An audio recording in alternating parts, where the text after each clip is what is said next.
The following is a Mid-Atlantic Sports special presentation. Welcome to the Carolina Sports Arena, and welcome to CWF Mid-Atlantic Wrestling. The Kamakazi Kid is in charge for tonight. Kamakazi must die. I may not be the commissioner, but I am the AWA chairman of the board, and it's not going to happen in this ring. Matter of fact, I am so damn sure that I would risk my very job. I'll put my job up. I want the presidency. Nobody's gonna cheat and rip us off. So in the end of Kamakazi, he's gonna be in the cross right here tonight because I'm fair and equal. You're not facing one person tonight. You're facing two people tonight. Ricky Landau, Johnny Stewart. William Cross is no longer the commissioner of CWF Mid-Atlantic, but regardless, he is still the chairman of the board of directors at AWA, and he has put that on the line tonight against AWA President Del Gagne, and this was, we thought was going to be one-on-one. Gagne's done pulled a swerve and brought a tag team out to face Kazi. Kamakazi Kid off the top, flying by press, he has him down. Come on, count the blasted thing already. Oh God. That was not a healthy looking spill. I mean, I don't mean to exaggerate anything if I am, but if he had just broke his collarbone, I wouldn't be surprised in the least. That arm is gone. Kazi's trying to make his way back into the ring. I can't imagine the pain that must be coursing through his body right now. I think Cross may be seeing his reign with the AWA coming to a close here. This doesn't look good for Cross. Kazi's got hold of Ricky Landau, tosses him right into the midsection of Gemini, rolls him over, tries to get a pinning. Oh my goodness, we've got no referee in the ring. Well, Cross is counted to 5, but Gemini Kid is thrown out on the concrete. Could we have a more worthless official? Johnny Stewart now with the shoe, positioning for Kazi, but no, he nails Landau instead. The rarefied air of the CSA is about to see Arik Kazi.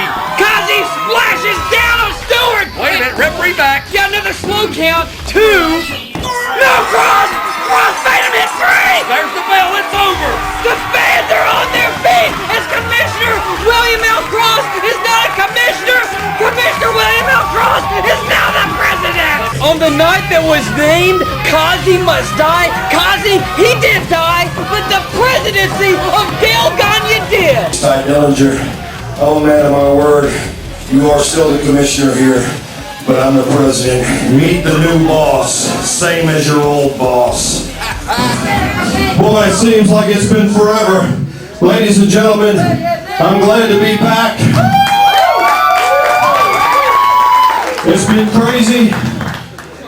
I thought it was crazy here. I've been to several different territories already for the AWA, and it's just been wild all over the place. Let me just say first off, what you saw just a couple short weeks ago, I won the presidency of the AWA with the help of the Kamakazi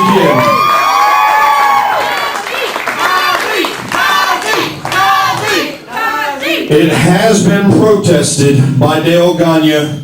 He took it right to the board of directors. The board of directors have voted, and I am still the AWA president. So ladies and gentlemen, I'm here tonight because this is where my heart is, right here in CWF Mid-Atlantic. I may have to fly out, I may miss a few shows, but I'll try and be here anytime I can. But this is, tonight, is an official inspection on Ty Dillinger. And Ty Dillinger, a couple of things have happened over the last couple of weeks. I've looked into your paperwork, and it is legit. The same, he's under the same guidelines that I was under when I was the commissioner. And quite frankly, I cannot do a whole lot about it unless he steps way outside the lines, which on occasion he does. But my main concern is giving you, the fans, what you came, what you paid for, and why you're here in attendance. And that's to see the best wrestling, and that's to see the top titles right here in this area, defended in this ring. And let me tell you, tonight, whether he likes it or not, whether Joey Silvia likes it tonight, Otto Swans gets his shot at the Mid-Atlantic heavyweight title here tonight. Ladies and gentlemen, our first event tonight is Tag Team Action 1 Fall. 15-minute time limit for the Vercetti. Make some noise! Well, another day, another opening match for Flashback. Dillinger, I'm begging you, something! Well, if this opening contest is any indication, Randolph, it should be one heck of a night coming at you from the Carolina Sports Arena in Burlington, North Carolina. That's right, we're going to open up tonight once again with tag team action, the high-flying fan favorites and Neon Lions, Lee Valiant, Classic Chris Collins, facing off against the, well, there you see Fatback Enterprises, Donnie Dollars, and his partner tonight, a very handsome gentleman, Mitch Connor. And as you saw Brad Stutz allude to right out of the gate, he is none too happy being in the opening contest in this event here tonight. We've got the AWA World Tag Team titles on the line later on, and he feels that his team, not the challengers later on, should be contending for those championships. My goodness, you know, he's got a valid point there. I mean, his team has been called officially the #1 contenders to the Mid-Atlantic titles for, what, over a month now, and they've yet to get a title shot. Yes, Donnie Dollars, Mitch Connor did defeat the tag team champions of Rob McBride and Tank Lawson in a non-title match to become the #1 contenders a while back. But right now, Chris Collins and Lee Valiant are giving the #1 contenders all they can handle and then some. Valiant goes to the top, look out below. Suicide salt from the top to the outside, courtesy of Lee Valiant. And Chris Collins there at his side, he's going to drag Mr. Connor back up and probably toss him back into the ring.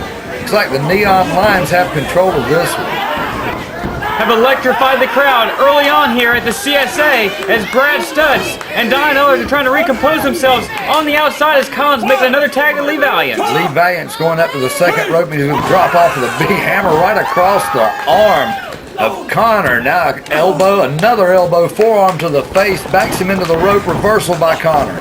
Dollars astutely sweeping the foot, but Valiant stops the hand, and now going for a crucifix on Connor. He's got him down. Charles Richardson with the count, but Connor rolls all the way through. Look at this Valiant. He's up on the shoulders of Connor now. Collins looks like he's getting ready to do something. You better do it quick. Here we go. Collins off the ropes. Right straight to the face of Connor. Connor's over. Valiant down for the pin. Connor's shoulders are on the canvas one more time. It is basically be a singles match and an elbow right upside the head. It's hammer time on the skull of Lee Valiant. And finally, Mitch Connor has some form of control here. Drives his opponent into the boot of Donnie Dollars. Tags in Dollars for the first time in this match. And this is the one man the Neon Lions cannot afford to be in the ring. They were doing the right thing early on, hitting and moving, using their speed and their agility to their advantage. But against Donnie Dollars, the Neon Lions cannot afford to be on the canvas looking up at this towering specimen. Well, you've also got to wonder if Brad Stutz doesn't have his team informed to stay on these guys, not to give them a chance to breathe, because, I mean, Donnie Dollars is going to school. He's taking this young man to school. He's putting him to the canvas every way he knows how to, but, well, until he kicked back there, Dollars just sort of hits a move and walks off. And there was no tag whatsoever. Charles Richardson, I don't know if he was somewhat distracted by Chris Collins there, but Charles Richardson is allowing this tag to go down. And he's allowing a little bit of shenanigans on the part of Connor. Connor able to hold down for only a 2 count. Now here we come, big roundhouse over the head. I mean, he's showing no respect to young Lee Valiant. And Mitch Connor is such a tremendous mat technician. If Donnie Dollars can put him down initially, Mitch Connor can tear him from limb to limb, and that's exactly what he's doing with this almost half Nelson chicken wing combination. Hey, chicken wing, we're talking wrestling. That's right, we're talking CWF Mid-Atlantic. Here at the Mid-Atlantic, it's what we're all about. We're talking about wrestling. We're not talking about, you know, how you dress coming to the ring, what kind of popular music you're listening to. Look at this. Connor head first through the middle rope and the bottom rope out to the floor. As you saw, no mat whatsoever flush on the concrete floor that the CSA was built on, and this is giving Lee Valiant a little bit of reprieve to make a tag to a somewhat rested Chris Collins. Collins trying to take advantage of both of his opponents being on the floor. helps Connor up by the ears here, and then pulls him in the hard way over the top rope. Look, something's backfired here. Connor's looked like he had something going. Yeah, that really slowed Chris Collins' momentum down as Mitch Connor coming over that top rope, and it looked like his foot may have actually caught Collins in the kidney there. You saw the pain etched across the face of Collins, and it's really stopped him dead in his tracks. Mitch Connor now is actually the one with the advantage. Yeah, Mitch Connor back on the aggressive side here. Another forearm across the small of the back. And handsome Mitch is showing out right now why he was able to carry one half of the AWA Mid-Atlantic tag team straps for, what, it was 8 months? Yeah, Mitch Connor knows what it's like to have the tag team gold around their waist. He's looking to do it one more time with Donnie Dollars if Ty Dillinger, our CWF commissioner, will ever give Fatback Enterprises an actual title shot. And right now, Donnie Dollars makes the tag. He comes in, putting the boots to Chris Collins. Collins has no chance. In the past several years, Randolph, has there been one singular individual that has shown as much improvement from day one to present day as Donnie Dollars? Donnie Dollars has become one of the, what I used to refer to years ago as one of the monsters of the midway. You put him in any situation in a match, he could be the fulcrum for the change of the whole match. I mean, he is powerful, he's resilient, and he's a big man. We're nowhere near Chicago, so I almost wonder if we should refer to him as the Terror on Tobacco Road, as Chris Collins just ran straight into a clothesline. And Donnie Dollars looks like he's he's celebrating with Connor. It finally rolls over, only able to get a 2 because Lee Valiant was able to come in for the save, but behind the back, another non-tag.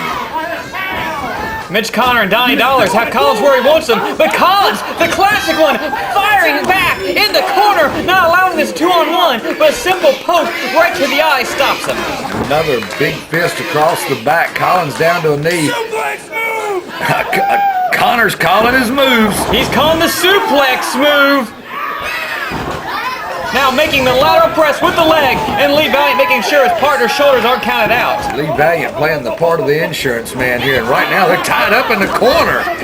Boy, both teams have so much to prove here today. The #1 contenders don't want to relinquish that possible claim as being the rightful #1 contenders. But Chris Collins and Lee Valiant have been such a hot combination as of late.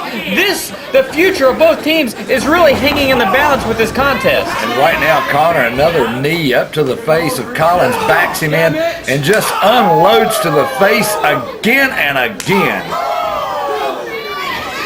Connor is unloading with everything he's got on Classic, but Classic rolls through, makes the tag to Lee Valiant. Lee Valiant comes in fresh, and he's going to start to return the favor to handsome Mitch. And look at this, we've got 2-on-1, the Neon Lions double team. American Beauty, because it's the most beautiful thing you've ever seen. Drop kick by Lee Valiant. Lee Valiant's calling for Connor to get up on the shoulders of Collins, and here we go, top rope.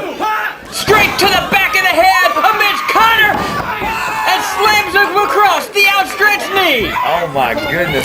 Oh, Donnie Dollars out of nowhere. He's seen enough from the outside, and he has brought himself into this match. Dollars leveled Collins with one thunderous clothesline, but now Valiant leaps right into the monster's arms. This is not good for Valiant. Fall away slam, and Valiant falls all the way to the far ropes. Donnie Dollars stands alone. 3 men are down, but the tallest one of the contest is still on his feet.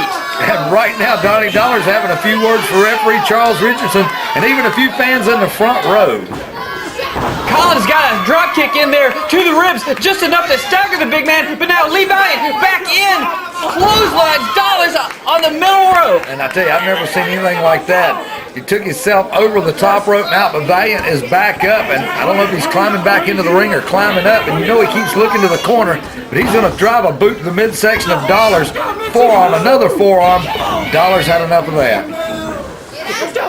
Dollars has him up high. We've seen him do this before. Mitch Connor off the ropes, drives the knee into the skull, and pancakes Lee Valiant to the canvas. Valiant face first to the canvas. He's like a rag doll. Dollars turns him over.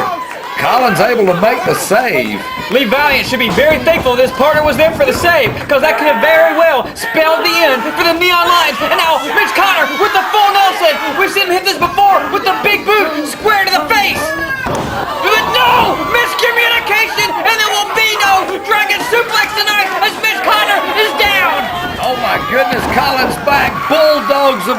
onto the canvas. And look at this lead Valiant going back to the top rope. Valiant flies, frog splash on Dollars, pow on with Collins, the count. Charles make the count of 3. And this could be big news in the offices come Monday, because we may have new #1 contenders for the Mid-Atlantic tag straps, as the Neon Lions have just upset the #1 contenders.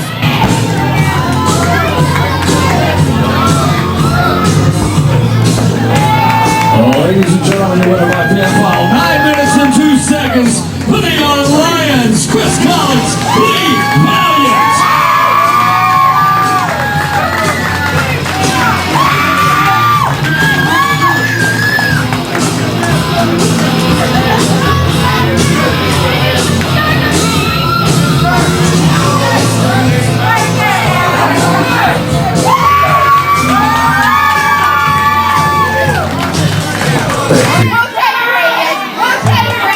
Okay, that's all right. Landslide of... Which one won the second one? You got the wish. Actually, Red did. What? Give me the mic. Give you the mic. Give me the mic. For those of you who do not know, my name is Josie Nick Richards, and I am out here for one reason and one reason only.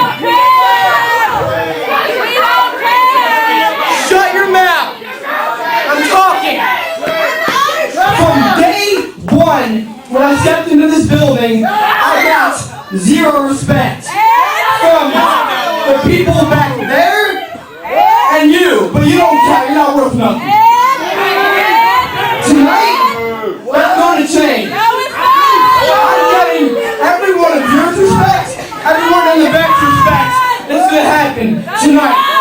Shut them out. Shut them out. Ladies and gentlemen, one half the AWA Tag Team Champions, Hank Bacot Lawson.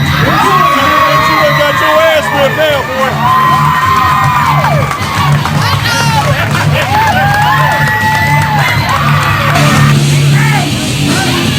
Well, Tank Lawson is the one that has answered this challenge for respect presented by Jersey Nick Richards. Yeah, Jersey Mike in the ring, and I mean, he may have gotten a little more than he asked for. I mean, he runs into Tank Lawson. Lawson not even hardly flinching.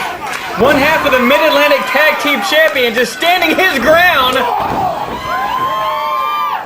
Somebody call paramedics. Nick is dead.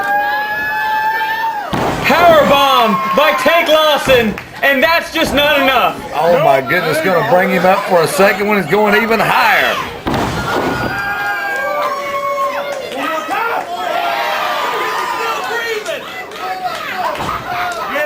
Tank Lawson, the paramedic for the evening. He's asking for time. You got a spatula handy, Randolph? And right now we need to stick a fork in Jersey Nick because he's been done.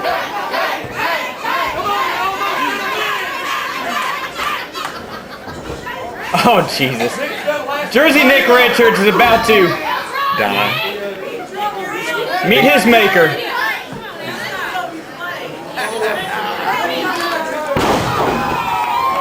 Referee Red Jones, and I dare make a call before it happens, but that was going to be a 3 count all day long. Tank Lawson victorious over Jersey Nick Richards, and his quest for respect will continue if he can continue. CPR did work. Nick is alive. And 15 seconds. Tank Lawson.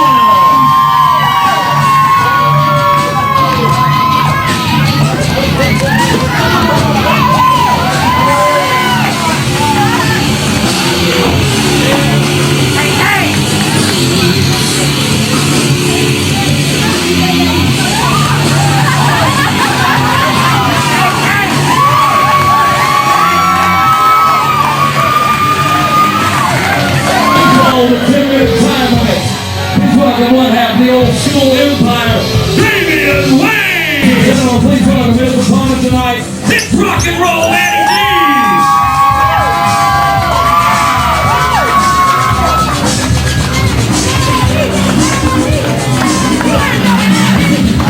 Rock Rock and Roll Matty D breathing the fresh air of the CSA, ready for one-on-one action against Damien Wayne. Matty D with a roll-up early on and almost put Damien away in record time. And right now, Damien Wayne having it said to him by Rock and Roll Matty D, but he's able to reverse. And he's waiting on D, but D was waiting on him. 1, 2, almost a 3 count. Again, drop kick Matty D. Well, this is the first time Damien Wayne has ever run up against a character the likes of Rock and Roll Matty D, and he obviously was not prepared whatsoever for this onslaught. And right now, Matty D going for the cover again. That is what, 5, 6, 2 counts early on in this match. Matty D trying to end it early and going up top with less than a minute gone in the time. Matty D to the top rope, but Damien Wayne back to his feet and takes the feet out from under Rock and Roll Matty D.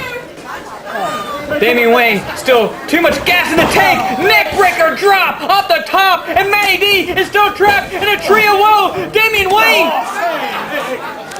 leg drop down across the throat of Matty. Matty D falling out of the corner. Barely appears to be breathing. Damien Wayne admiring his work, and I don't think he's paying a lot of attention to the referee at this point. Well, Damien Wayne weathered the storm early on. He's big, he's powerful, he's been in world heavyweight title matches before. He's certainly proven his credentials in the past, and he's finally regained momentum in this one. Regains momentum exactly what he's doing. He's got control of the match. The match is back on his pace the way he wants to run it. Now he's going to introduce the world to Rock and Roll Matty D. A face a mother would certainly love as Damien Wayne tries to keep this one going.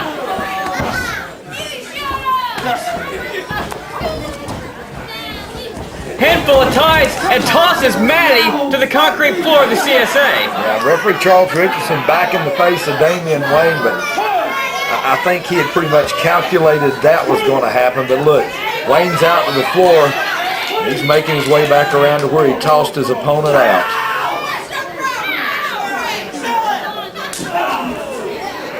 Matty D smacks hard on the outside here at the CSA. Coming at you from Burlington, North Carolina. Right in the heart of basketball country in North Carolina. Right now, Damien Wayne is blistering the chest and the jaw of Rock and Roll Matty D with chops. That looked like a closed fist out of that last go around. Matty D on the concrete.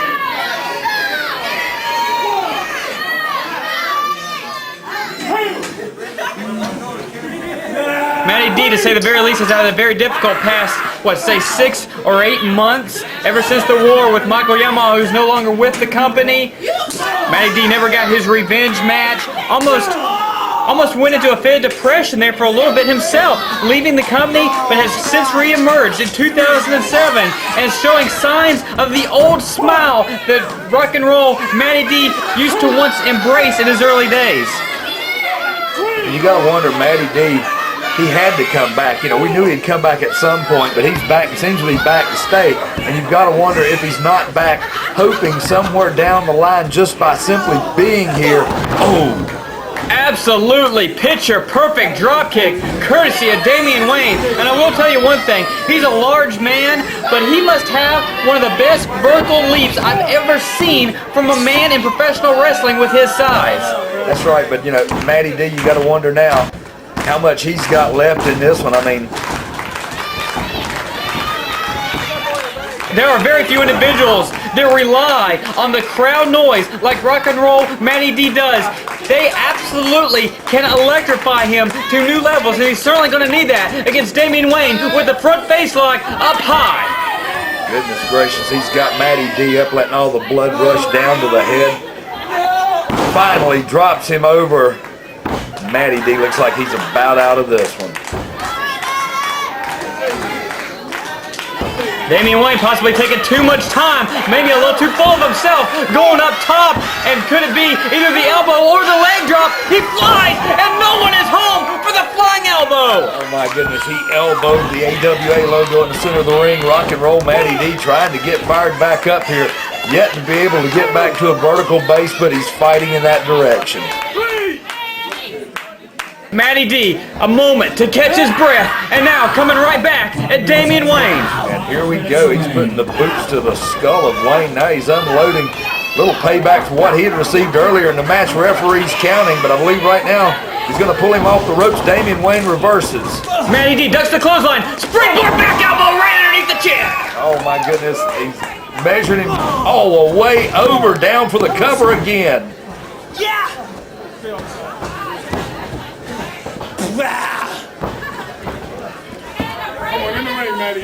Matty D can taste it. Damien Wayne on the canvas, and Matty D could be going for his coup de grace. Stairway to heaven, off the top rope, leg drop, and he nailed it on Damien Wayne. Yeah, but look at the toll it took on Matty D as well. I mean, he's finally conscious and making his way over for the cover. Referee down. Damien Wayne gets a foot across the bottom rope. At the last possible second, Damien Wayne just saved the match with a foot on the bottom rope, and I do not believe Matty D is aware of the fact that this match is still underway. Matty D celebrating, waiting on the official to raise his hand.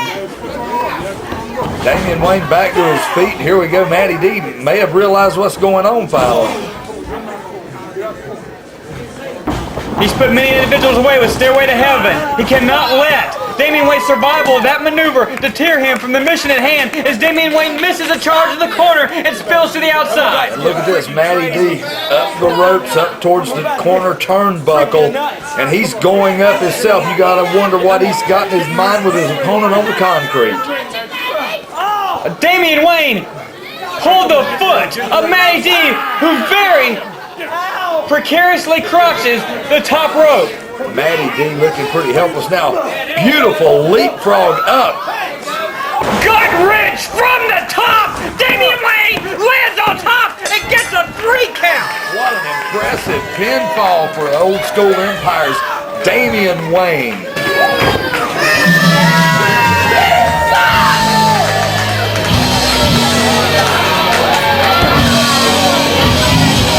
Ladies and gentlemen, they won by pinfall. 6 minutes and 56 seconds with new. The old nation, I'm telling you, he's a monster. Everybody here, damn it!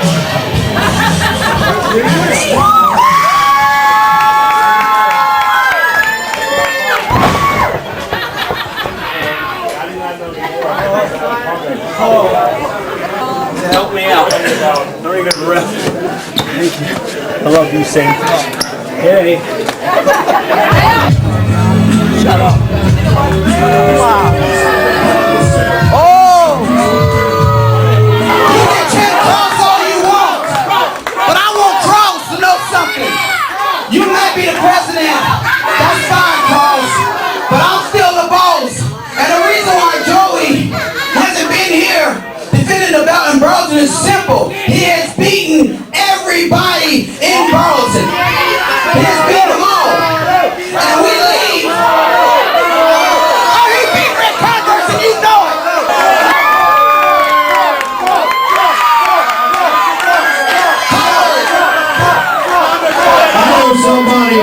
I know somebody that he never beat because he couldn't get the job done back at Battlecade. Wait a minute.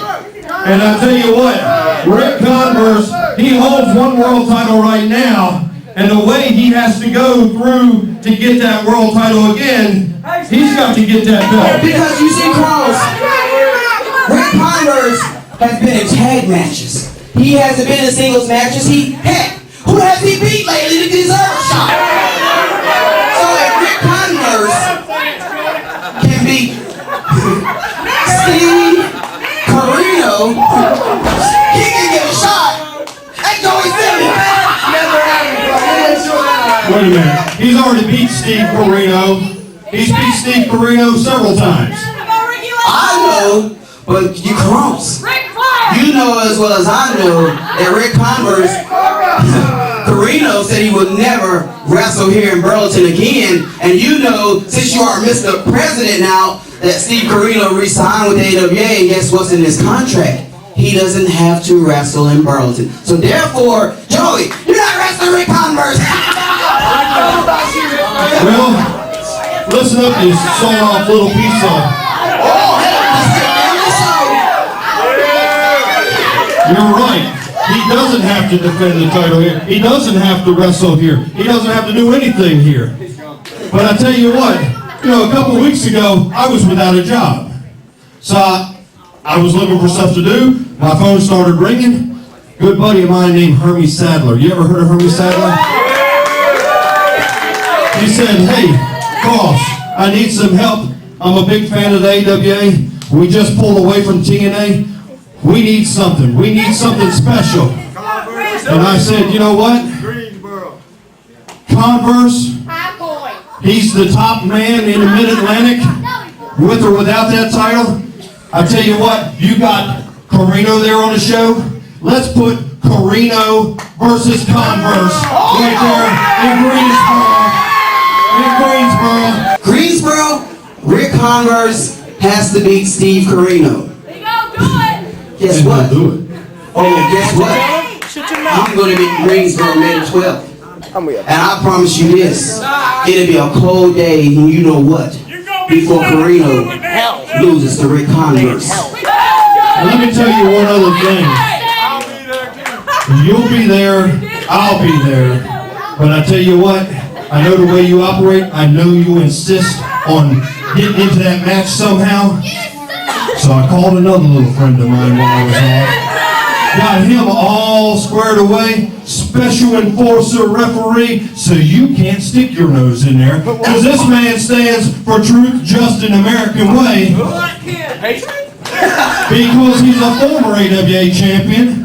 So that night, Sergeant Slaughter will come.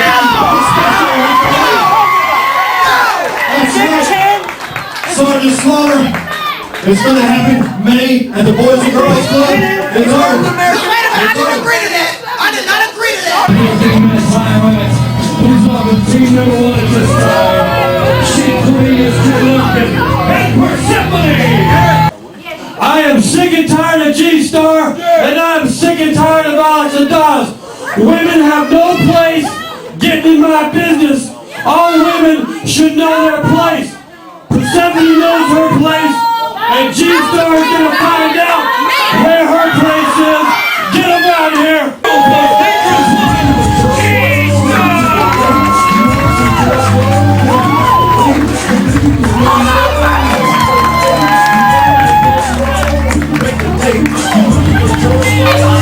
A lot of ill will in this mixed tag team contest, Randolph, as we have on one side a former U.S. Navy Marine, Adonis, teaming alongside the world's most dangerous woman, GeeStar, in the ring right now with an old nemesis in the form of Persephone, her partner, the leader of the Lumpkin management group himself, Sheik, Cornelius J. Lumpkin III. And right now, Sheik Lumpkin's got to be a little bit concerned. GeeStar taking an opening lead here in this match. Persephone trying to fight her way out and reverse it and finally frees herself in the grasp of GeeStar. GeeStar, former Mid-Atlantic television champion herself, that fateful day back in 2004 that anyone that was there for will never forget. Still fighting and surviving 3 years later, and a lot of animosity between herself, Adonis, and on the other side, Persephone, Lumpkin, and any number of Lumpkin's goons that he has used to try to take both of these individuals out over the past few months. Yeah, the past few months have definitely been that. It's been a revolving door of goons, to say the least, and you never know who's going to pop up at the beckoning of the Sheik. But right now, I mean, with Persephone out here with him, you got to wonder, you know, the crawling over, making the cover, and Lumpkin is almost put away early. And Lumpkin, rakes the eyes of GeeStar, his first offensive, quote, move, and then back to the corner and tags Persephone, who rushes back in. Drop toe hold, and now Adonis, and what kind of mismatch is this? Adonis, one of the most powerful men in the entire CWF, and Persephone is quickly backpedaling to her corner. Yeah, that's right. I mean, Sheik Lumpkin, I mean, he's just begging him to come in. Look at this, Lumpkin, she tags the top of his head. He wouldn't even get the short arm to face off against Adonis, but apparently he's not going to have a choice right now. Right now, the referee's counting, or threatening to count, and Lumpkin slowly makes his way into the applause of Adonis. I'll tell you one thing, if Alex Adonis hits Lumpkin with anything, it's over. End of match, ring the bell. Adonis asking him to step forward into the ring here, and shot from the back by Persephone, and Adonis, I didn't think he noticed it. Oh, but it was a smart double team maneuver because Lumpkin just did a blatant clip to the knee of Alex Adonis. Adonis gets a face full of boots and he is down, and Sheik Lumpkin driving the knee into the kidney area. Got to be painful. Yeah, it's got to be painful because Alex Adonis was in a nearly life-threatening car accident about a year and a half ago. Everyone knows the story. He was never even supposed to wrestle again, and everyone makes a beeline for that spinal column every chance they have. Right now, Persephone shoulder block into the spine of Adonis, finally drags him out by the hair and sets it up for a big boot right to the forehead. I'll tell you one thing, Randolph. When I saw Alex Adonis return to the CSA, say 6 months or so after that car accident, he wasn't even on the show. He just came to visit his friends. When I saw him walking with that cane after recovering from the wheelchair, I never, ever thought he would actually be competing in a squared circle again. But that is really a testament to what kind of individual he is. I think he found out a lot about himself as a man during those times that he was recovering from the automobile accident. I mean, he come back as a changed man from who we knew before, and honestly, the change is more than welcome. It certainly is, but right now, as strong as he is in his upper body, he simply is not going to be able to survive this wrenching away on the back that both Persephone and Sheik Lumpkin are administering. And you fellas out here watching this young lady in the ring right now might want to pay attention to something else. This young lady is a schooled wrestler. Yes. Notice what she's doing. She's tearing Adonis apart. Persephone actually has more experience than everyone else in there combined. And much like GeeStar, Persephone has no qualms about hooking it up with a man one-on-one. And you know, that was always thought to be a few years ago something that a lady just didn't do. But, you know, the way it is, it's all about the dollars and cents. If you want the big dollars, you got to hold the big belts. The big belts are all held by the men. That's exactly right, but you just never know when a dark horse from out of nowhere can come up to compete for a championship. That is certainly one of the great things about CWF Mid-Atlantic. There is no women's championship because women can actually compete for titles such as the tag team and the television title. That's all she knows how to do. And right now, Persephone is showing what the women in the Mid-Atlantic is able to do. She is still systematically trying to tear Alex Adonis apart limb from limb. Alex Adonis, I'm really shocked that this is how this match has progressed, because you didn't think that Lumpkin or Persephone had any shot against either Adonis or G, but they had a game plan coming into it, and it actually worked. But right now, Lumpkin, reversal, and Adonis nearly decapitates him with that boot. Adonis barely back on his feet, clutching at the back, but he sure connected, and the Sheik is down, and Adonis has a handful of his throat. Adonis with Lumpkin, choke slam, plants Cornelius, J. Lumpkin the third, and now Adonis making the tag to GeeStar. And he didn't take the detour around the Sheik, he went over the Sheik. Now G is down, gonna hook him up and try to end it now. Oh, it's gonna be over! Craig Manus, STF! Adonis is keeping Persephone at bay at ringside, and Sheik Lumpkin is not gonna have a choice in this matter. Referee Red Jones rings the bell as Cornelius Lumpkin has tapped out to GeeStar's Craig Manus STF. Now, from all the rants we've heard over the past few months from Lumpkin, how is he going to look to him? How's he going to feel realizing he submitted to an American woman in a wrestling ring? Lumpkin could not last longer than GeeStar in the 6th annual Rumble last year, and tonight he taps out to GeeStar's Praying Mantis, STF, GeeStar, and Alex Adonis standing victorious, but Persephone from behind a blatant low blow on Alex Adonis. Yeah, and he's going to back up a little bit. Look at this, Sheik's trying to become involved again. And they're going to hurt. Persephone and the Sheik dump Adonis out on his head. GeeStar's got hold of the Sheik, or the Sheik's backing off. I'm not sure exactly what in the world, Sheik or Persephone. Who in the world is that? What a mammoth individual. Look at the arms and shoulders of this monster who's attacking GeeStar. We talked about how strong, how physically imposing Alex Adonis was, but good grief, look at this guy. He hoists GeeStar up and he's wandering around the ring like he's on a walk in the park, drops her across the knee, slings her over like she's nothing, and now the Sheik's telling him to break her? The Sheik gave the order to break GeeStar in half. Alex Adonis helpless on the outside, and look at this! Camel clutch with a man the size, those arms reaching across the throat, the neck, breaking G in two! Break her back! Break it! Break it! GeeStar helpless.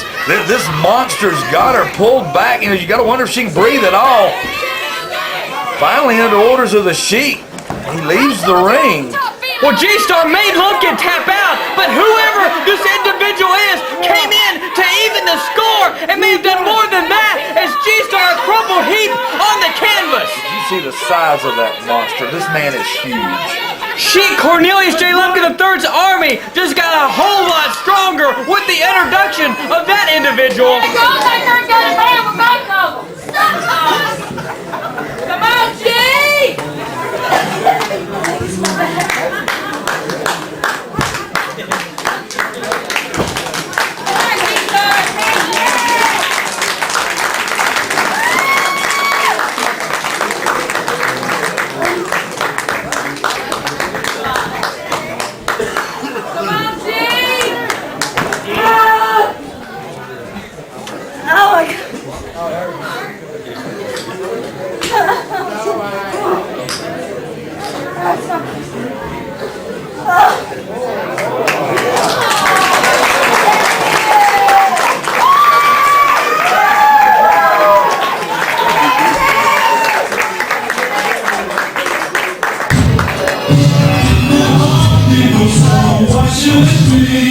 Come on! Let's hear it for the Gemini Kid!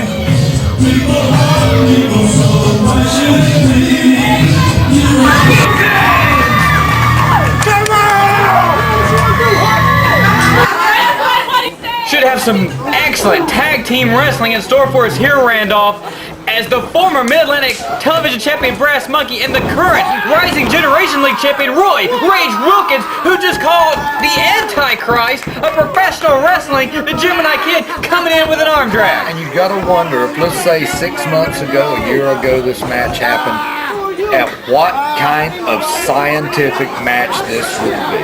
It would have been a beauty, but Gemini Kid, for whatever reason, got it in his head that he would rather be an antichrist of professional wrestling as opposed to being its savior. He used to stand for everything that was great about the sport of professional wrestling, but somewhere along the way, maybe it was because his younger generation kept upping the stakes and he was no longer able to compete at the level he was once capable of.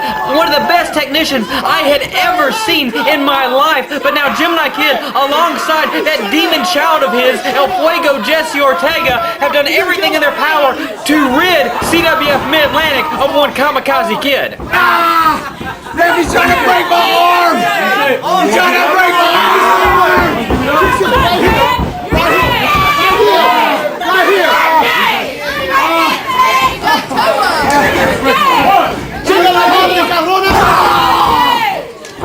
¡Tu madre es pasión!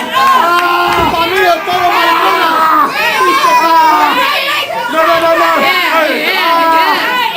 Gemini Kid was there in the days of the Hardy Boys, in the days of Shane Helms. He competed against them step for step, blow by blow. But while they chose the entertainment path, Gemini Kid decided to stay for professional wrestling is still king. Unfortunately, he has now polluted the sport here in North Carolina as Roy Wilkins has an overhand wrist lock on Gemini.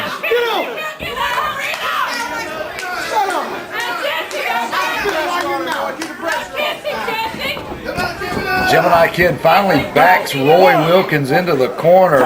Referee's calling for the break. Gemini slowly backing away and drives a knee to the midsection. Roy Rage Wilkins doubled over in the corner. Gemini slings him into the far corner and comes rushing in. Wilkins able to stay out of the way. Very smart maneuvering by Roy Wilkins, one of the best rookies we've had in an awful long time, now entering his second year, and the proven commodity, Brass Munkey, former television champion, second to none when it comes to great television champions in CWF history. And I tell you what, I'm enjoying what I'm seeing out of Wilkins and Brass Munkey. They have chosen a target, the arm and shoulder of Gemini Kid, and they have been on it like something from the 1960s when everybody wore the same color tights.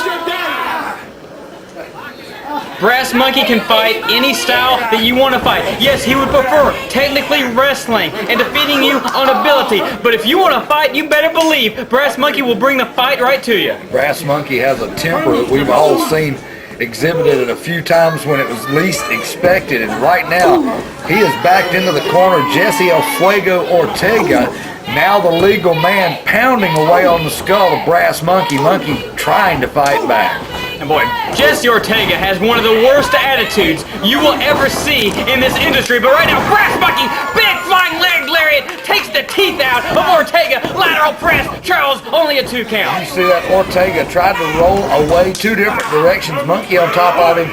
Roy Rage Wilkins tags himself in. Munkey holds open his opponent, drives a fist across the back on his way out of the ring. Shut up, you bunch of racists! Brass Munkey and Roy Rage Wilkins have not been tag team partners very often, but they certainly are operating on the exact same game plan as Munkey set Wilkins up perfectly for that drop kick, Munkey following up with one of his own. Right now, Munkey down, only able to get a 2 count. Ortega able to kick out on that one on his own. Munkey back in control, picks him up straight to the chops, and here goes another forearm off the rope. Ortega waiting. Oh, picks him up, drops him across a knee with his back.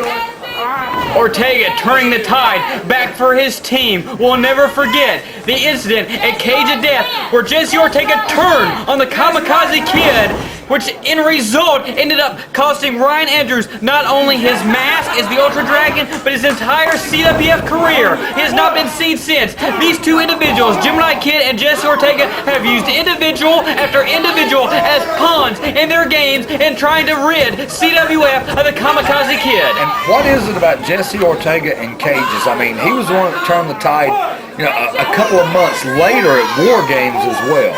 Yes, unfortunately, Jesse Ortega cost William L. Cross the CWF commissioner job. Thankfully, just last show here at the CSA, Kamakazi Kid was able to do one better and restore William L. Cross to his position of power, not as the commissioner, but as the actual AWA president. Yeah, William L. Cross has stepped up on the national stage once again. Got the reins of the AWA firmly in control, and right now he's got to be looking on somewhere, wondering what Brass Munkey has to do to get over Ortega and the occasional double team by Gemini. Ortega picks Munkey up, drops him on the shoulder. Referee down, only able to get a 2 count. Munkey able to slide out. Jesse Ortega, also former Mid-Atlantic television champion, set records with that title reign back when he actually had respect for his other competitors in this sport. Munkey ducks underneath the Xsiris though. You got to wonder if Munkey didn't just crouch over in pain, but either way it worked. He's able to get over, almost make a tag. Gemini intercepts him. Boy, Munkey had the tag within a hair's breadth, but Gemini Kid hooked him from behind and slings him back into the opposing corner. Yeah, and then tags back in Ortega. I mean, honestly, I never saw him tag out in the first place, but Ortega back in, jacking the jaw over towards Roy Wilkins. He's got Brass Munkey tied up in the corner. Now Gemini's back in. With a sickening attitude of these 2 individuals who could care less for their fellow human being right now, but Munkey is fired back in the corner, fending off both individuals. Get over, making an attack at Roy Wilkins. Dangerous in any angle. Shows up once again. Roy Wilkins, a fresh man, and he's got clotheslines to give out for everybody. Gemini and Ortega both off their feet. Gemini rolls out to the concrete. Ortega still in the ring, and down he goes. Drop toe hold by Wilkins, levels Ortega, and now look at this, magic straw cradle, 2, no, Ortega out at 2. Boy, Wilkins back to his feet first, ducks a clothesline, catches him from behind off the ropes, rolls him up, the referee's down, only able to get a 2 count on that one as well. Ortega caught Wilkins coming in with a leg lariat of his own. Tell you what, right now Ortega trying to tie this one back up, get it back over into his favor. He's got Roy Rage Wilkins around the neck here, and a big, beautiful uppercut to the jaw. That had to wring all the teeth in his mouth. Now backs him into the corner, slings him far corner. Roy jumps up on the second rope, off the rope, Ortega down. Wilkins somersaults in, now making a cover. Oh, Wilkins may have made a rookie mistake by not hooking the leg there. And Gemini Kid trying to make the save, almost not necessary, but Roy's calling for his opponent to get back to his feet. Here we go. And Ortega this time gets the drop toe hold and sends Wilkins crashing face first into the bottom turnbuckle. And look at this, referee Charles Richardson checking the condition of Wilkins. This one's going to continue as Ortega mouths off to the crowd once again as he casually makes his way over to Wilkins. Ortega now, front face lock. We've seen him utilize the Phoenix head driver, and that's exactly what he's going for, but no! Wilkins slips out of the PhD, and now hooking Ortega from behind! He's down on Jesse Ortega, again, another cover, and Wilkins again possibly making a huge mistake by not hooking the leg. Gemini Kid, he's in there again. I'm not sure if he'd have been in time, but look at this. Here we go. This young man is showing us what he's made of. He has got Ortega rolled just about completely over. He's got Ortega in the gamma range, and Ortega may be on the verge of tapping out to the submission maneuver. He cannot reach the ropes. He's in the center of the ring, and Wilkins is going to drag him back over the logo just like he was taught at the dojo. Gemini Kid kick straight to the midsection of Wilkins. Now hooks up Tiger Bomb by Gemini Kid, but Gemini Kid not the legal individual. Going after Gemini Kid. Backcracker! Gemini Kid down going for this Dragon Sleeper here, but I don't think either one of these men are legal. And Ortega got a drop kick into the side of Brass Munkey to free his mentor. I tell you what, this is breaking down. I'm not sure the referee has control right now. We've got bodies littering the entire ring. Ortega back to his feet.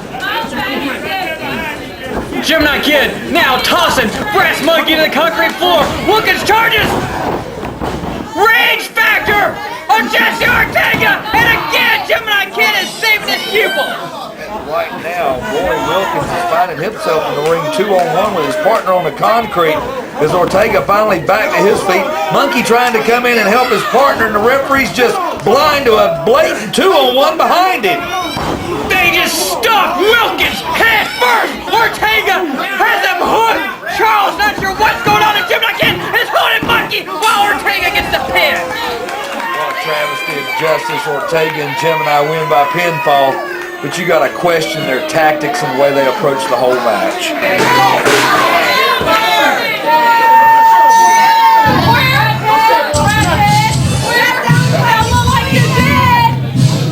Ladies and gentlemen, your winners. 14 minutes, 5 seconds.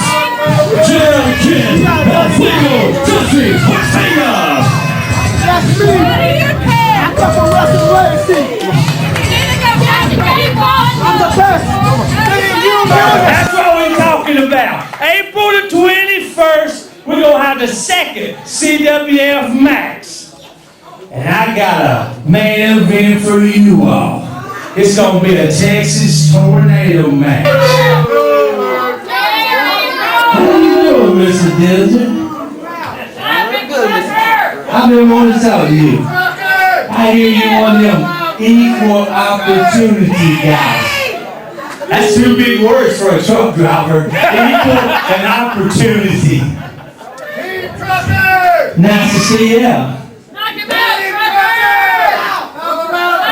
Oh, y'all should show this man some respect. Now, listen up. He said everybody that Cross had stepped on, he was going to give a chance. So, hey, I'm going to listen to the man. You know, Mr. Trucker, I heard a lot about you. A lot about you. I know all about you, Mr. Trucker. Let me tell you a little bit more about me. I like to talk about myself.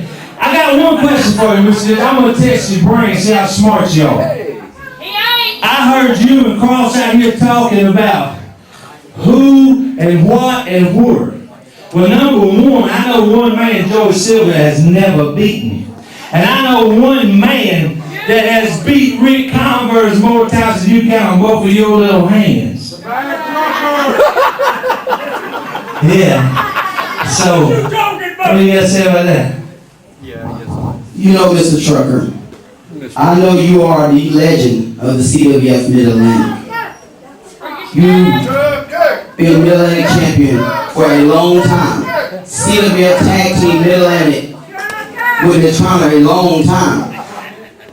But you see, Mr. Trucker, Joey Silvia, I like the way he blows smoke, don't you? I'm telling you, man, you think this was almost a DP with smoke signals going up. But I am what you said. I am a legend. I appreciate that. He's scared. key word is, Mr. Trucker, was a legend. Was. You see, Mr. Trucker, back in my ranch out on the West Coast, you see I got a lot of horses. And when the horses are no longer good to me, I like to take, you wish you was a horse, shut up. And so when that horse is no longer good to me, I take it out in the field and I shoot it and get rid of it. So what I'm saying to you, Mr. Trucker, just calm down, you and Mr. Billy here. When you're ready, maybe you can get a shot at Joey Silvia. Let me tell you something, little man. I don't know why these crackheads here are so stupid they call you Gary Coleman. I don't know. I don't understand. I'd be calling you the little rascals, because you look more like buckwheat to me. And that other little chump that's the heavyweight champion looks like Spanky to me. And the only thing you gotta do is put a little feather on Simple Steve, and he'd be alfalfa. The only thing you need is a dog to walk around, and you can call Darla. Now, you know what? I see you walking around here stepping on people just like Cross. You've been stepping on Fatback ever since you took over. Well, let me tell you something. I don't care about Fatback, Fat Brand, whatever his name is, because I like him about as much as I like you. But now, we're going to get down to some serious business, and we're going to talk about the CWF Max Main Event Texas Tornado Match. Yes. We're talking about the first Ric Converse. We're talking about Xsiris, the AWA World Heavyweight Champions. Go ahead. Yeah, your guys has been put on the bench. What? We're gonna put my one and only friend in the CWF, and that's a very handsome man, Mitch Connor, and the partner of his choice. And you know what, Buckwheat? He might just choose the trucker, and we'll see how washed up I am.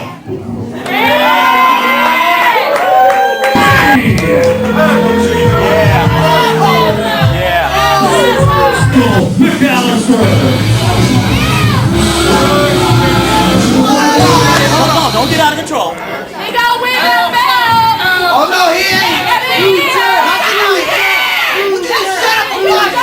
What's up, fellas?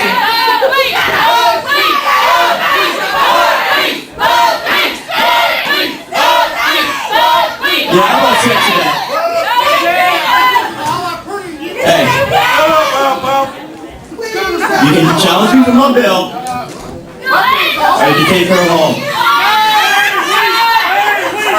Either way, tomorrow, I'm still gonna be TV champion. What do you say? So you're saying I could give up an opportunity at the title that I've had, or Woodchuck, you don't want her. He don't get the bad Calm down. He don't get the bad Hey, she's Steve, I've got 2 words for you. Thank you. This is Shawty. Easy night, Steve, easy night. Hey, go ahead. And still, your TV champion. Go ahead. Ladies and gentlemen, he's still your television champion. Hold on, Mike. McAllister. Hey, he's gonna I hope you understand what you just did. It's a done deal. Good shot. It's a done deal, Cross. Done deal. I'll tell you what, I'm not going to go on because we went on way too much. People want to see wrestling. I want to see that title. It's a mandatory title defense. Get back in that ring. Get back in that ring.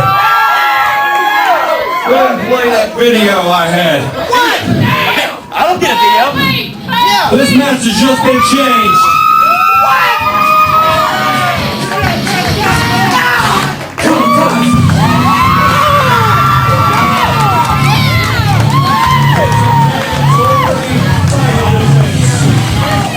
Well, you better believe we've got a real challenger now, Randolph. It's on. We have a 10-minute television time limit TV title match coming up right now. Your champion, simply Steve Greene, totally unprepared and unexpected to be battling the Kamakazi Kid after buying off McAllister. Without question, Michael McAllister made possibly the biggest bonehead decision of his entire life. And he's made a lot of stupid ones, but he just handed in a shot at the coveted Mid-Atlantic television title for some cheap floozy. What? Cheap floozy regardless. She was a lovely young lady, and you gotta wonder if maybe the woodchuck is, maybe after tonight he'll be a man.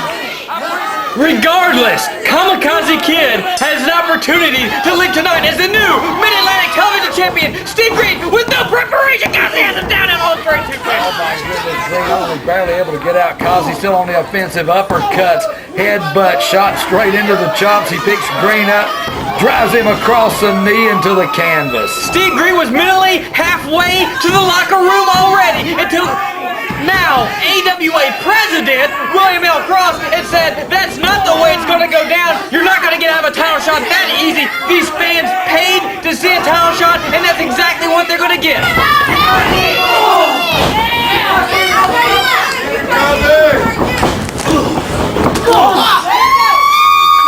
And right now they're seeing a title shot like they've not seen in months. Kamakazi Kid, a whirling dervish, a cyclone. He is not giving Steve Greene a time to catch his breath whatsoever. And in a 10-minute time limit, isn't that what you have to do? You're exactly right. You only have 10 minutes to get the job done. It has to be all out from the opening bell. And Kamakazi Kid, he's been in this situation before. He's never won the championship. He hasn't been a champion in this promotion since his days as Rising Generation League champion when he was just a rookie. And now, this is his opportunity in 2007 to ascend the ladder one more time and win the Mid-Atlantic television title. Yeah, and I tell you, Kamakazi probably didn't have a lot of time to prepare for this as well. And right now, he's going to wish he might have been somewhere else as Greene just drives him head first. What a neck breaker from the top rope, and Kazi crumbles to the floor right at the feet of the manager of champions, Ty Dillinger. Yeah, our commissioner, the gentleman he is trying to help one of his wrestlers back into the ring by stomping him with the flat of his foot. I mean, that's just... Well, that's the one thing you always have to contend with this destiny. You've always got either Steve Greene, Jake Manning, Joey Silvia, Ty Dillinger. One of these goons is always running the interference for one of the other ones. That has been very successful with them up to date. And right now, Greene slamming Kazi face first into the apron. There's no count being made, and both men have been out of the ring for several seconds. Greene finally climbing back through the ropes. Kazi still down on the canvas, and look, Greene goes right back to a blatant chokehold. Referee Red Jones asking for a break. you can tell that Steve Greene knows exactly how this match works. He has slowed the pace down at least 50% since he was able to take control. He's not moving at a fraction of the speed that Kamakazi Kid was, because if it's a time limit draw, Steve Greene knows that he's going to retain the title. Right now, Steve Greene trying every trick he can, driving Kazi face first into the canvas with a knee in the back of the head. Kazi able to kick out on a 2, I don't know how.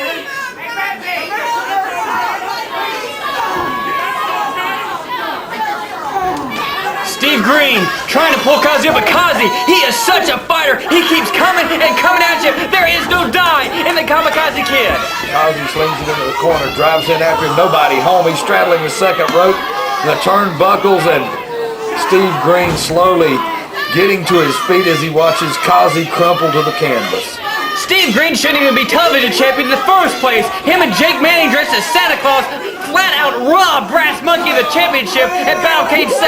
I tell you, we ought to have an anti-Santa Claus rule for any show we do in the near future, because that has always turned into something it wasn't meant to be anytime the jolly old elf makes an appearance. Kazi withering in pain on the canvas. Steve Greene, despite all these destiny shenanigans, is a tremendous physical specimen as well as being a great technician. Let's not forget, Steve Greene once was a man called the American Steel Ninja that relied purely on scientific ability. Those days long since gone. Yeah, I would hate to think he has forgotten them over the years, but over the last 6 months, the last year since this whole thing started, and he turned his back on Ric Converse, along with Silvia and the rest of the goons, you've got to wonder what else is deteriorating. I mean, certainly he's larger and more muscular now than he was during his days as a ninja, but we hardly see any offense from the feet, which he was known for then. Steve Greene is trying to summon the power of the Ninja Warrior, mocking Kamakazi Kid. Kamakazi Kid slowly trying to get back up to his feet. He sees what's going on. Greene off the rope, clothesline, takes Kazi down, another clothesline. Kazi ducks under a third one, and he's waiting. Sleeper! Sleeper on Steve Greene! And what force he took Steve Greene down with! Right now, Steve Greene is reaching for the ropes, but he's not going to catch them where they're at. This may be a title change. Steve Greene may be going goodnight here. Ty Dillinger trying everything he can, but he just can't push that rope 3 feet. That has got to be one of the best applied sleepers I have seen in years, Randall. The way he took Steve Greene down, and that's 2. If it drops one more, it's going to be over, but Steve Greene still trying to hang on. Steve Greene trying to fight back. I mean, he is actually muscling his way up towards the ropes, but then now back to the middle of the ring. He's going to fight back with elbows to the midsection. Off the ropes, and Kazi runs straight into him with a flying shoulder tackle. Kazi, oh my goodness, he's feeling a little power himself here. Kazi's fired back up here on the TV champion. Steve Greene slips from behind and drops Kazi with that version of a side suplex. My goodness, the head of Kazi snapped off the canvas, referee down. Kazi able to kick out on a 2 count again, and you got to wonder how many more times this resilient young man's going to be able to kick out of an attack like this. Steve Greene on top of Kazi, hammering away. And again, now the time, the seconds begin to work against Kamakazi Kid and in the favor of the champion. Right now, Greene back to his pace off the ropes, drives both knees into the back of Kazi, full body weight applied, using the ropes for a little more added pressure. And Steve Greene is a very solid 240 pounds or so, as Ty Dillinger adds a little insult to injury. Yeah, that couldn't have been too much more painful than anything Steve Greene has done to Kazi, but you know, Kazi has to realize who's got his hands on him. Kazi caught Steve Greene coming in though. There's still a lot of fire in that body. Series of kick and just enziguried the ribs of Steve Greene. Steve Greene holding the midsection, Kazi holding his head. I mean, this is getting serious now. Steve Greene, I mean, he's got the time limit on his side, but goes for a super kick. Greene catches it. Fatality by Steve Greene. This could be all she wrote, but Greene isn't going for the cover. He's back up to his feet. Wasting way too much time. Steve Greene has put away numerous individuals with the fatality, and now he's waiting on Kazi again. He's got to realize he's got to put an individual like Kamakazi Kid away when he has a chance. He can't give this guy a second chance. Here we go. We've seen this before. The setting sun. No, Kazi caught the ropes from the setting sun, and he's to the middle of the ring and buries the head and neck of Steve Greene. We may have a new television champion if Kazi can get up and make the cover. This match is over. We've got a new champion. If Kazi can somehow just make a cover. It would be so nice to announce Kamakazi Kid as TV champion. Look, he's got the leg. 2. And somehow, someway, Steve Greene had just enough time to revive before Kazi made that cover. Yeah, Greene is still down. His eyes are closed. I don't know how he was able to do it. Kazi pulls him back in the center of the ring and looks like as groggy as he is, he's going up. Yeah, Steve Greene may have survived that one, but he hasn't been hit with the double prop frog splash. Yeah, Gemini Kid just got the foot of Kazi. Kazi fighting back this time. I mean, Kazi has to watch where he's going when he's going up, because every time he turns around, somebody from the back is coming out and trying to drag him down like Gemini, and you know wherever Gemini's at, there's Ortega. Gemini Kid and Jesse Ortega beat it down Kazi on the outside, and they have just doing everything they can to keep the TV title around the waist of Steve Greene. This is just outrageous. It's uncalled for. Our commissioner at ringside managing our television champion. Tell me there's not a conflict of interest there somewhere. And what in the world is Red Jones doing? He's counting Kazi out. He's making a count. He's at 6, Randolph, and you can blatantly tell what's going on the outside. Why would he even be counting this? I mean, these two men aren't even in this match. Steve Greene, flat of his back, declared the winner by count out. I don't know if you caught that, Randolph, but Ty Dillinger had threatened Red Jones with his job if he did not make the count. Red Jones was just forced into making that count. What kind of way is that to end a Mid-Atlantic television title match? Kamakazi Kid still flat on the concrete. Gemini Kid, you know, he's awful happy with what he's accomplished here tonight, even though the fans at ringside would just as soon not see him. Steve Greene is living on borrowed time right now. Brass Monkey should still be the television champion, and even if he's not, you better believe Kamakazi Kid should have just won the thing himself.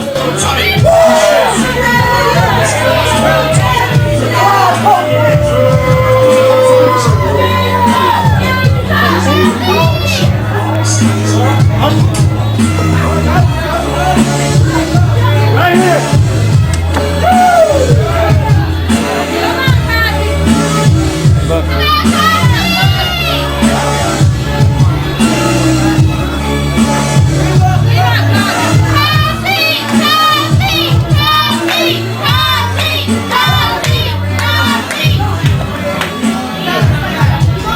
Man, you suck worse than Ugly.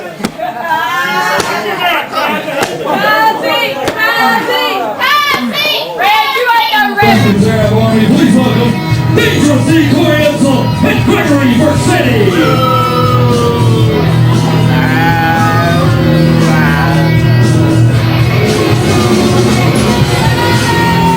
One battle does not win the war. We'll win the war. GeeStar's dead, and you're looking at the next World Tag Team Champion. Welcome back to the Carolina Sports Arena. Come on! On the highway of life, chopping my sight. King citizens ever since I was 2 on benches at the top of the line like Adonis was mentioned. I was moving the trenches, not worrying about expenditures. I'm really simple, no zipper, no hero, no fucker figure. Not a partner, no starving my fingers, and the weight loss in my fingers, stumbling dog in my heart. I'm thinking to my life, watching some trying to be calm, but I'm gone. Get picture over veins with that thing that I'm wrong in the picture. Never run the corona, it's long restrictions. How long has it been since you got something like this?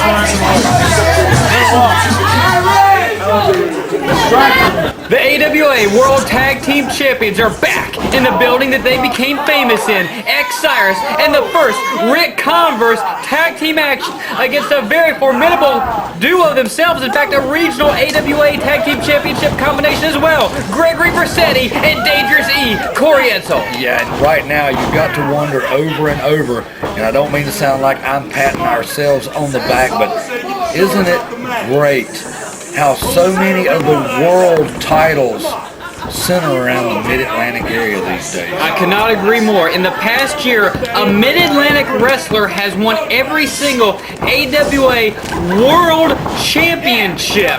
Now, sure, they've been screwed out of those championships for political reasons because, you know, Mid-Atlantic wrestlers aren't supposed to be actually good anymore, but lo and behold, they actually are, and some people can't quite deal with that fact. Right now, Xsiris, a disputed former AWA World Light Heavyweight Champion.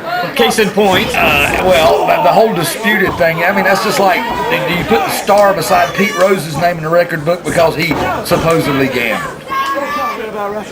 I mean, it's all apples and oranges. We're talking about young men who are making a career out of wrestling and doing well enough to stay in the national spotlight, and they're all from right here out of this area. Well, if you're making that reference, Randolph, I'll be more than happy to state my case. I believe a person's performance should be decided inside the field that they participate, whether it be a baseball diamond or a squared circle. What happens in the boardroom or a poker table, as it may be, should have nothing at all to do with their participation in a Hall of Fame. That is true. And right now, Xsiris going back to work on Vercetti. He's able to turn him around, the beautiful neck breaker down for the cover, only able to get a 2 count. And using that same logic, Xsiris should actually be the AWA World Light Heavyweight Champion, but I'm not even going to go into that farce. Well, I mean, if you go into that, then you got to wonder why the tag champions are the World Light Heavyweight Champion and World Heavyweight Champion. I mean, that would have really been unprecedented. Let me move away from that for just 1 second, Randolph, because what we are seeing here is truly something special indeed. This is Ric Converse versus Corey Edsel. They have 2 Feud of the Year awards in the past. They have 2 Match of the Year awards in the past. And right now, for the first time in nearly 2 years, Corey Edsel and Ric Converse are going one-on-one again. Don't think these 2 young men don't remember what they've done to each other over the past. Right now, Converse out of the way as Edsel rushes in. Converse off the ropes. And look at this, up and over. Hurricanrana by the first. And yes, shades of 2002, 2003, 2004, all coming flashing before your very eyes right now as Converse hammers away on the head of Dangerous E. Dangerous E coming out of the corner. Dangerous E coming out unexpectedly out of the corner, tags in his partner Vercetti. Vercetti makes his way back in as Edsel slams Converse to the middle of the ring. Yes, right now Gregory Vercetti and Corey Edsel are facing the AWA World Tag Team Champions. That alone in itself is more than enough. But back at Battle K5, over 2 years ago, Corey Edsel and Ric Converse's feud came to a head. The loser of that contest, whoever it may be, was not going to be allowed a title shot for an entire calendar year. That happened in December of 2004, Randolph. Corey Edsel has not seen a title shot since. How much does Corey Edsel have to prove in this contest? And right now, Corey Edsel on the sidelines watching the World Tag Champions double teaming Vercetti in their own corner, able to tag in and out quickly and efficiently, all under the watchful eye of referee Charles Richardson. A lot of people did not view Edsel and Vercetti as a legitimate tag team, but when they went down to AWA Power Pro and won those tag team titles under the tutelage of Sheik, Cornelius J. Lumpkin III, they established themselves as a legitimate tag team threat. And if you think Corey Edsel and Gregory Vercetti are not more than capable of putting away the tag team champions here tonight, you're deeply mistaken. And I tell you what, this is almost as good as it was back in the late 60s and the early to mid 70s. The tag team scene in the Mid-Atlantic, virtually non-existent 10 years ago. Look at it growing now. Well, Mid-Atlantic wrestling in itself was almost dead 10 years ago, but Vercetti pump handles Xsiris all the way to the concrete floor. Xsiris face first on the canvas. He is not moving. And here comes the Sheik. You know the boot to the back of the head is not totally unexpected.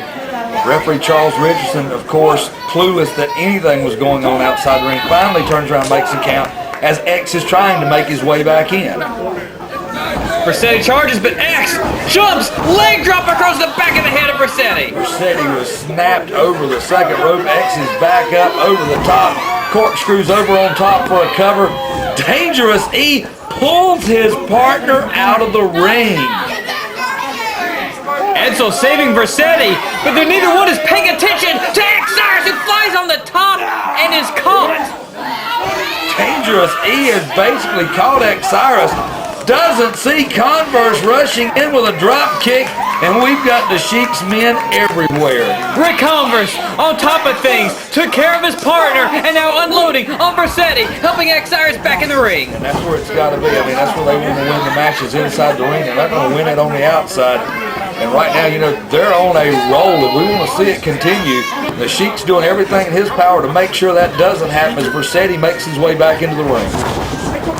Duck of a clothesline, and both members of the Dynasty get a shot in on Vercetti. And finally, Converse rolls his way back out as Vercetti makes his... Oh, what a Yakuza kick! Out of nowhere. Xsiris did not see it coming. Dangerous E. We don't call him dangerous for nothing. He proves it over and over again. I mean, he just floored Xsiris. This was the second appearance of Ric Converse and Xsiris as the AWA World Tag Team Champions since winning those championships in Cameron, North Carolina last month. That's right, and right now they're looking a little worse for the wear as Vercetti goes up under the chin with an uppercut on Xsiris. Referee warns him off. And look at it, it's going to tie up the arm, and we know all about the issues that Xsiris has had in the past with the arms and the elbows. Vercetti, such a tremendous technician, quite possibly, I don't want to take anything away from Converse, but Vercetti could actually be the best technician in this contest. Right now, oh, beautiful roll over into a pinning predicament, only able to keep it up for a 2 count. He comes back in and catches Xsiris right in the mouth.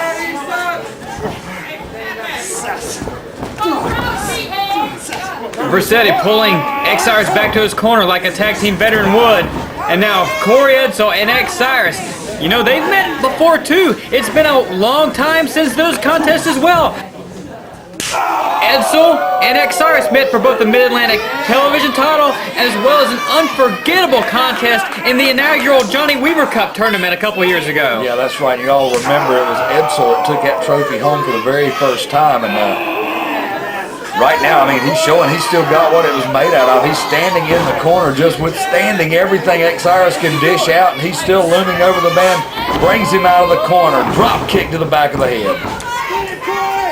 Now Edsel pulling. Xsiris back over, looking right in the face of Converse. You can tell that Corey Edsel has not forgotten days long since past. His vendetta against Ric Converse is constant, whether he's inside a squared circle or he's driving on the highway. Look at that. Corey Edsel showing the power that he has.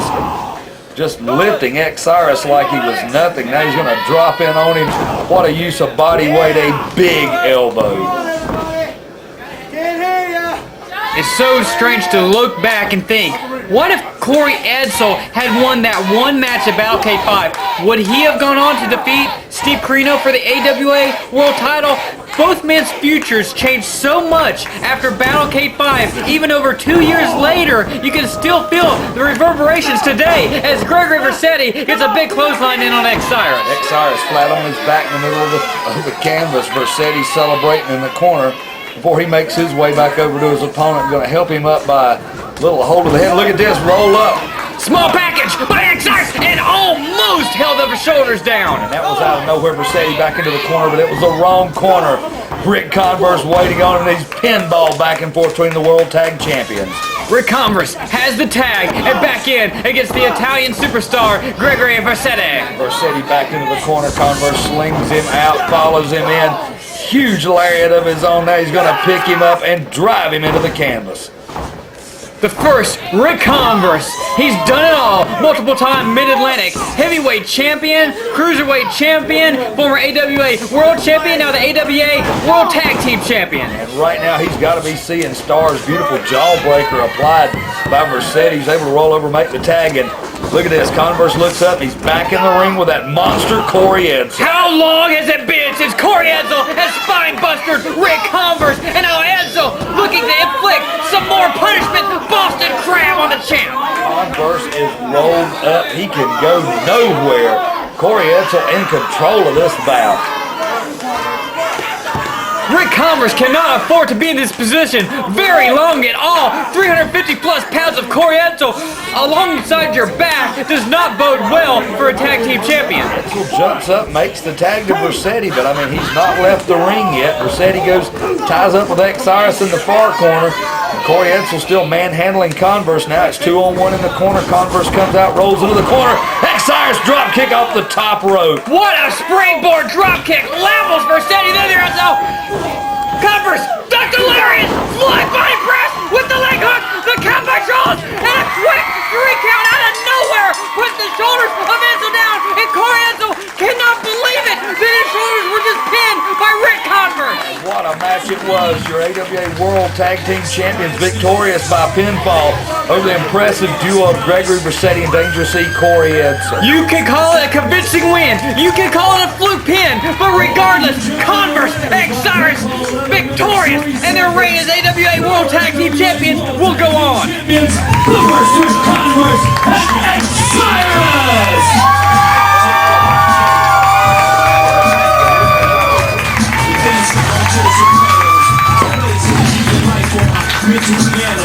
Strange race, seeing like Stevie Wonder with beads under the do-rag. Intuition is bad, even with my vision impaired. Yeah, knowing I can go, just switching a spin.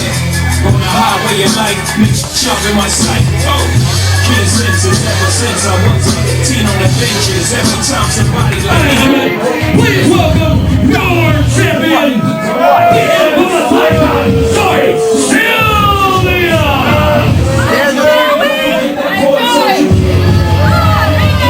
All these camera boys off the goddamn floor with the phone.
Well, now that the pre-match shenanigans have concluded, the Mid-Atlantic heavyweight title is on the line between the monster that is Otto Schwanz and the champion, Joey Silvia.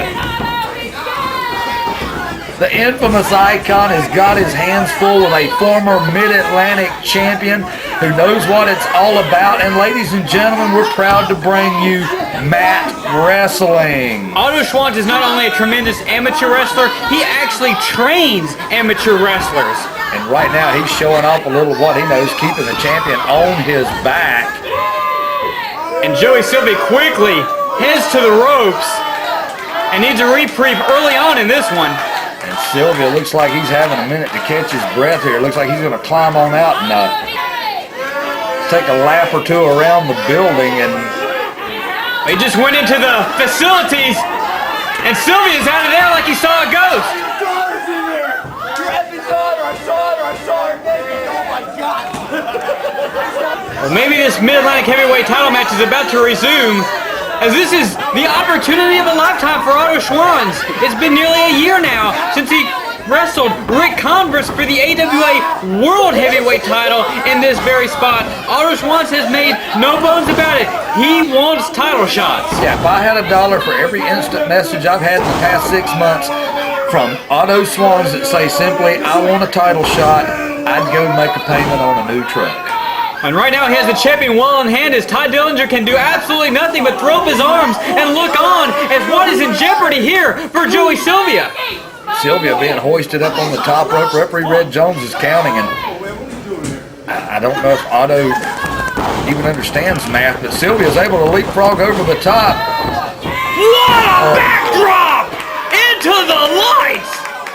Look at the way Silvia landed, the way his leg landed. We've seen this before. Picks him back up, slams him hard. Swans looks like he's here for some serious business, and as soon as I say that, a sharp elbow into the chin of Joey Silvia, now making the first lateral press in this contest for a 2 count. And Silvia down flat on his back. Swans is busy having a conversation with referee Red Jones, and you just got to wonder what the two of them have to talk about during a title match. And you know, actually, Otto Schwanz knows what it's like to be Joey Silvia in this position. Otto Schwanz actually was a Mid-Atlantic heavyweight champion back in 2002, but it's been an awfully long time, as he will tell you, for Otto Schwanz and gold around his waist. And Swans right now is beating the Mid-Atlantic champion down. He is all the way down to the bottom rope now. It looks like Swans is going to help him back up by the throat. And it's just so hard to prepare against a character like of Otto Schwanz.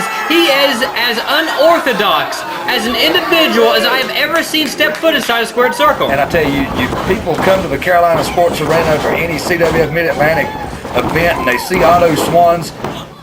They may see something they've never seen before, something surprising, something terrifying like that, or even something downright funny. And if you ask Otto where this comes from, he'll tell you he has no idea. When the bell rings, he's a different person.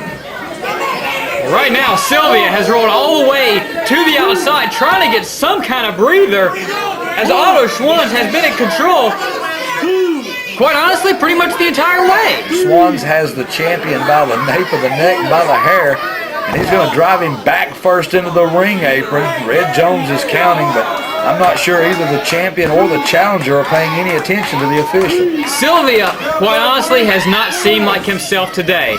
We've seen him display some incredible ability, but Silvia just doesn't have that fire, that spark that he usually has while competing inside the ring.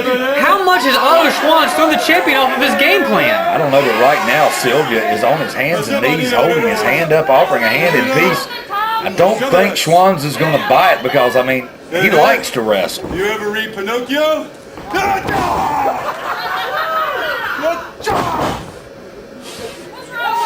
Otto Schwanz is completely controlling every aspect of this contest. Joey Silvia is like a limp dish rag right now, and you get the feeling that Otto Schwanz could end this at any time, but just as I say that, Silvia drop kicks the knee, and that's the first big offensive maneuver Silvia's had. And that's the only big offensive maneuver he's had. Right now, Schwanz in pain, grasping that knee.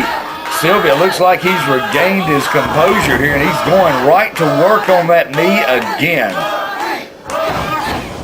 Silvia now finally up on 2 feet, stomping away on the leg of Otto Schwanz. Schwanz having that knee bent over the second rope. Silvia applying body weight and reverse leverage, pulling that knee in an unnatural way. Schwanz holding onto that leg. He is in pain. Silvia back in the ring, very astutely kicks the leg out. The tree trunk-like limbs tower the tree that is Otto Schwanz. Otto Schwanz got that leg grapevine all the way around right now, and he's trying to think of a way out of this. But every time he goes to catch his breath, he finds himself on his back, and that's the last place he wants to be. Otto Schwanz trying to fight his way towards a rope here. He's almost got it just within arm's reach, and finally does so. Ty Dillinger trying to get it out of his hands, and that's not working out for Commissioner Dillinger. Joey Silvia now putting the boot. Joey Silvia now putting the boot to the throat of Otto Schwanz. Silvia on the outside, spiraling across all the way out to the leg of Otto Schwanz. Full body weight down across that knee that he drop kick has been working on for the past couple minutes. Smart game plan by the champion, a little bit unexpected. I don't know if that was one of opportunity that's turned us around, but now look at this. He's going for something like a sharpshooter. He is trying to turn Swans over and lock it in, but you got to wonder, how effective is it going to be? He barely even has it on. Otto Schwanz is so tall, so large, that Silvia is taking everything he has just to apply that maneuver. Silvia bent over completely, and I mean, he is wrenching back. Otto Schwanz looks like he's almost getting ready to demonstrate some push-ups with neither of his legs actually touching the canvas. Well, the referee's checking the arm, but Otto Schwanz is not dropping a third time. No, it's not. Otto Schwanz trying to get the crowd behind him. Now, here we go. Otto showing off some of his incredible power. Back up to his hands. He's trying to power his way out of this, and he looks like he's making a little bit of headway towards the ropes. Silvia is hanging on to that sharpshooter like his life depended on it, but Otto finally making the ropes. Silvia back in on the legs, trying to tie him up once again. Otto powers him off, kicks him off from a distance. Silvia rushes in. Otto's back on his feet. Silvia lands on his feet and runs right into the boot of Otto Schwanz, but Silvia has done the right thing. He's done a lot of damage to that left leg of Otto Schwanz, and that's exactly what he's got to do to have any chance of victory here tonight. And right now, our champion flat on his back after that shot on Schwanz. Schwanz down, still writhing in pain. Finally able to roll back up, but he's yet to be able to get back to his feet. Now that he's on his feet, he's quite gimpy, but still able to deliver a back elbow and another on Silvia, who's down on the canvas. Looks like the challenger's trying to take control once again. Swan swings him into the ropes, picks him up, big power slam. Swan still favoring the leg. Plants him, but cannot get a 3 count. Red Jones down. He's keeping a close eye on this. Swans is really visibly, noticeably limping now, clutching at that leg. Now he's going in for a low attack on the infamous Icon. Picks him up. Beautiful suplex. Otto Schwanz sucking wind, but Joey Silvia knows how much trouble he's in as well, trying to get to the outside, trying to get a breather. And that's the smartest thing Silvia can do, because right now the challenger is not very mobile. If he can get out to the floor and make a lap or two around the ring, Swans is in no shape to chase him right now. But look at this. Silvia got his own ideas, and he drops him neck first across the top rope. It's almost like every move the champion is doing is out of complete and utter desperation. And now Silvia possibly looking to ascend to the top rope. Could this be it, or is this very possibly the maneuver that could cost him his championship? Right now, Swan's back up to his feet, and he's putting the haymakers right to the side of Silvia's face. Silvia replies with an eye rake. He's up on the second rope. Tornado DDT! Huge offense from the Mid-Atlantic heavyweight champion. And look at that. There's no light in the eyes of Swans. The referee's down, but Swans kicks out before the 3. Silvia cannot put Otto Schwanz away with the tornado DDT. And now looking for the springboard. Lion Salt nailed it. Beautifully executed. Another cover, but he doesn't have the leg hook, and Otto Schwanz is still alive. Schwanz able to kick out again with authority on the 2. You know, he's got a lot of wear on that leg right now. Silvia's back up. You said it earlier. You think he looks like a little bit of desperation. He's got to go deep in the playbook now, because Swan's isn't playing. Furjabar on the left arm of Joey Silvia. Otto Schwanz is reaching back and could have tapped out. Get us a new champion here tonight. That'd be impressive in the record books. But look at this, commissioner up on the ring apron. He's got the referee's attention, and in comes your television champion, simply Steve Greene. The Destiny again interfering in a championship match, but Otto Schwanz has Steve Greene fall away, slapping Silvia with a roll up, and Steve Greene has the arm of Silvia. Red goes for the count. The Destiny and Joey Silvia are going to retain the Mid-Atlantic heavyweight title. This is CWF Mid-Atlantic, where the world comes to watch wrestling.